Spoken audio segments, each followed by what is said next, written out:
The Mind of Napoleon. Guys, Napoleon is arguably one of the most powerful people in history, right? He changed the world in many ways. And what I started to see with all the people that I was studying is that they studied him, right? All of the greats studied Napoleon. I don't care who it is. It could be John Rockefeller, Andrew Carnegie. It could be modern entrepreneurs, Elon Musk, Steve Jobs, Larry Ellison. Right? All of these guys studied Napoleon. Why? Because Napoleon had an indestructible mind. And his ability to keep pushing, right? Keep going no matter what. Being completely fearless, right? In his pursuit to achieve what he wanted to achieve. And guys, I mean, you should be paying me for this. This is unbelievable that I'm just giving this to you. But The Mind of Napoleon, right? This book that was written, I think, back in the 50s, which is so rare. It's so hard to find now. Guys, I found it. I read it. I took a ton of notes.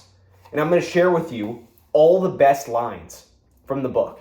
It's about a 300-page book. And it's literally a compilation of all of Napoleon's speeches, his conversations with people that were documented. It is an unbelievable book. So powerful. I literally felt myself getting more powerful as I was reading it. So let's just get right into it, guys. The Mind of Napoleon. Chapter 1, the human heart. Napoleon says that men are moved by two levers, only fear and self-interest. He also says, the masses gladly take revenge for the honors they render us. I'm apart from everybody. I accept no one's conditions. Even when I had nothing to do, I always felt vaguely that I had no time to waste. Oh, I love that line.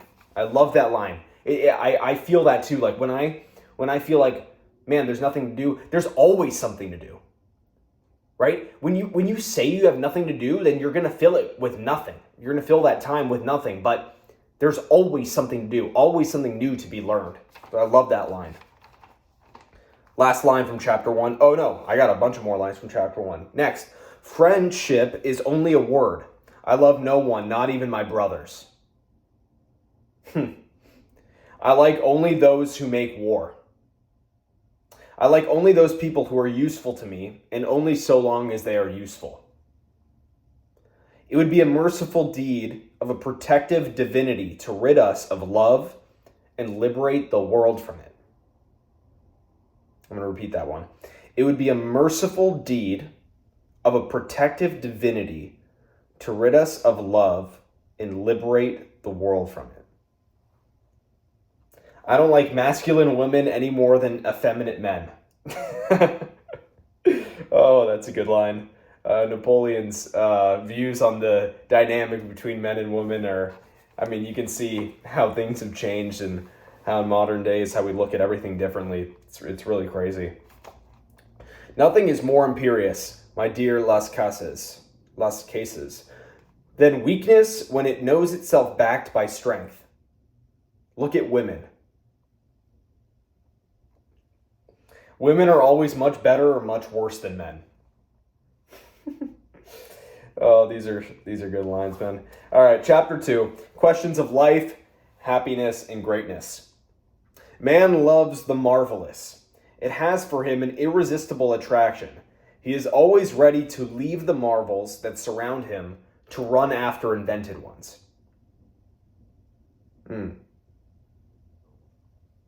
That's a good one.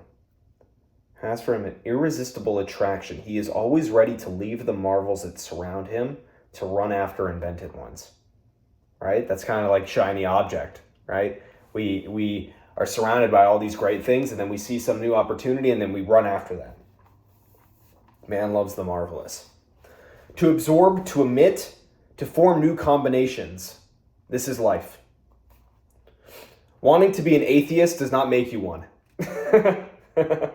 Oh man, yeah, Napoleon's views on religion. I'm in big agreement with him on a lot of his religious stuff. And his views on atheism. I think there's another line that I'll read later, that atheism is one of the poisons polluting the planet and will lead to the end of civilization. All right, next. Without religion, we walk in continuous darkness. The Catholic religion is the only one that gives man certain and infallible knowledge of his origin and ultimate purpose. There is no sound morality without religion. One must have the will to live and be willing to die. Wow. Oh, this is a really good line, guys. The man who kills himself on Monday might wish to live on Saturday, and yet one kills oneself only once. Right? It's one of the worst acts a man could commit to himself, to end his life. Right? It's selfish to both him and the people around him, and he will always regret it. Right? But you can't turn back, and you can't change what you did. As a physical being, man must eat. As a moral being, he must master himself. So good. Guys, these lines are just unbelievable. I mean, I can't believe you're getting this for free. And I took a lot of notes, so you're literally getting the best summary of this book anyone could give you. Destiny must be fulfilled. That is my chief doctrine. It is success which makes the man great. The clever man takes advantage of everything, neglects nothing that may give him some added opportunity. Wow, that's so good. The clever man takes advantage of everything, neglects nothing that may give him added opportunity. Think about that, guys. Take advantage of every opportunity that comes your way, right? Everything, right? If you neglect one thing, it might totally eliminate a new opportunity that could come into your life. That's so good. The less clever man, by neglecting one thing, sometimes misses everything. So good. So good. Just like we were talking about just a few seconds ago. Neglect one thing, and you'll miss out on a different life, a totally different life. By being great, they've been able to master luck. And he's talking about great men, right? Everyone calls them lucky in one way or another. Sure, whatever. Luck comes into their life, but I think his point here is by being great, by putting yourself in positions to get lucky, you in turn become lucky. He who fears to lose his reputation is sure to lose it. I have made all the calculations. Fate will do the rest. Right? You can only calculate so much, guys. Right? Everyone wants a perfect plan to get where they want to go. But that's not how it works. You have to trust that fate will lead you ultimately to a new destination, to where you really want to be. And you might not even know where that is. Things unexpected will happen, but you just have to trust it, trust in fate and let it work its magic. The last line from chapter 2, the worst thing in our enterprises is indecision. Wow, so good. All right, guys, moving on to chapter 3, the conquest of history. There are facts that remain in internal litigation. Wow. The Christian religion is that of a highly civilized people. It heightens man's stature. No, that's it. The Christian religion is that of a highly civilized people. It heightens man's stature. Great men rejoice in the glory of those who resemble them. Oh, so true, man. I mean, that's why when I'm reading about people like Napoleon and about great people, I just love it. I love reading about it because I know I'm going to do something great. And I just love like seeing their success and learning from them. That line is so true to me. That really hits home for me. Everything was calculated deeply, carried out audaciously, and managed wisely. Frederick was great above all at moments of great crisis. Let me repeat that. Frederick was great above all at moments of great crisis. Right? During great crisis, you must rise to the top. You must perform at your best, or else you'll crumble. He saw and judged things unfailingly. And then Napoleon, writing about this man named Nadir Shah, made himself feared by the seditious and respected by his neighbors. Read straight from the source, bibliographies. Everything else is just regurgitating information by good or bad commentators. So good. So good. That's why I love autobiographies and biographies, man. So true. No social revolution without terror. Just the truth. That's the truth right there. The counter-revolution must inevitably come to drown in revolution. Wow. Wow, man. So good. Moving on, chapter 4, the political order. All power rests on material strength. Napoleon ridiculed men who he suspected of a tendency toward belief in indefinite perfectibility. Ideologues. Yeah, Napoleon did not believe in ideology, in ideologues. And he thought that, a lot of men just try to strive to be perfect in their ideology when, everyone's flawed. And ideologues stay confined to their one, mode of thinking, their one, value set their entire life, that they don't expand and learn about anything else. Laws are established either by a nation when it submits to a ruler or by the ruler himself. All change is evil unless it can be proved beyond any doubt that certain advantages are bound to result.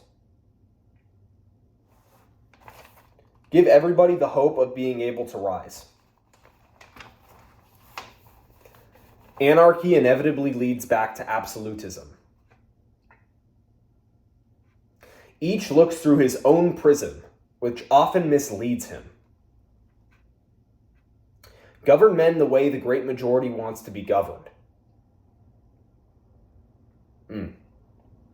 Yeah, guys, that's really important. Don't succumb to the little small minority that's the loudest, right? That wants things to be different, right? Govern, and this could be, replaced with run a company the way the great majority wants it to be run. It is important to have individual features. When custom and reason are at odds, custom always wins out. Constitutions are the work of time. Those who do not love France do not love me. That's how you can show your devotion to something. If you believe in something so much, right? If you believe in a country, your company, whatever it is, right? Those who do not love it do not love you in turn.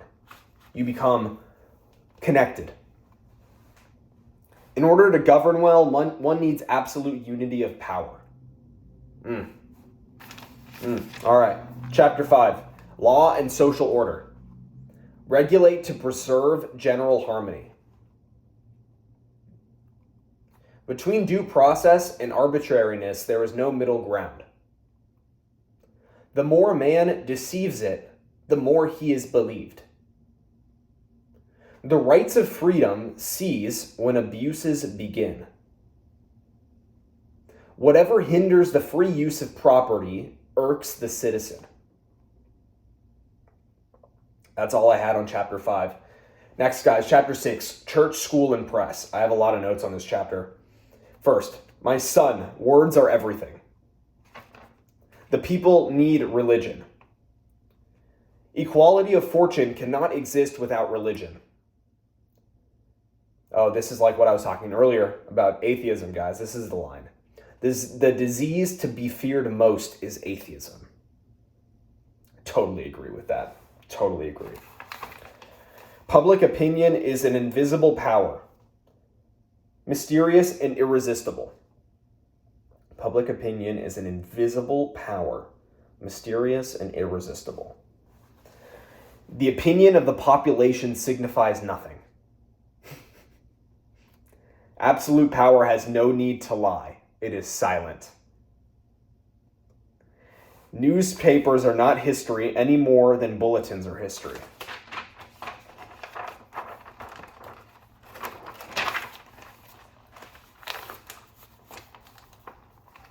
How much more do we got here? All right, guys. I'm going to do part 2 on this because I know we're already 14, 15 minutes in. Guys, there's so much more. I mean, we're only, how many chapters in? 6 chapters in.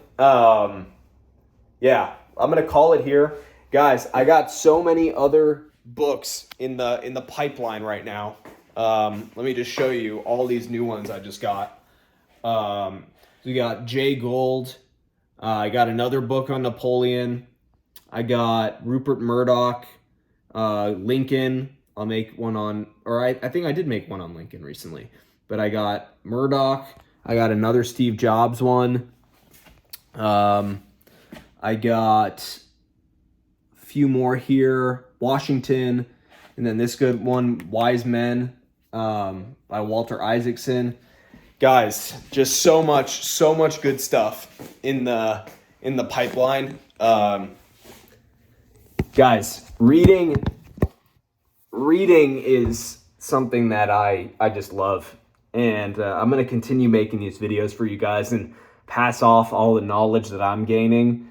I feel myself getting smarter, more intelligent every day, and I hope that what I'm doing here can condense all the time and effort that I'm putting into learning to help you guys. Although I want to say that I do think that you should get the books that I'm talking about and read. Really important to actually read books and not just listen to book reviews, and to take notes like I took notes. Things get ingrained in your head when you do that. So you need the ability to listen and learn, but also read and learn. Right? Those are two different modes of learning. But anyways, guys, I'm going to come back maybe tomorrow or the next day with a part 2 on this, The Mind of Napoleon. So much more good stuff to share with you. And yeah, guys, truly grateful for you. This is Blaze of Cyan signing off. Hope you enjoyed. Talk soon.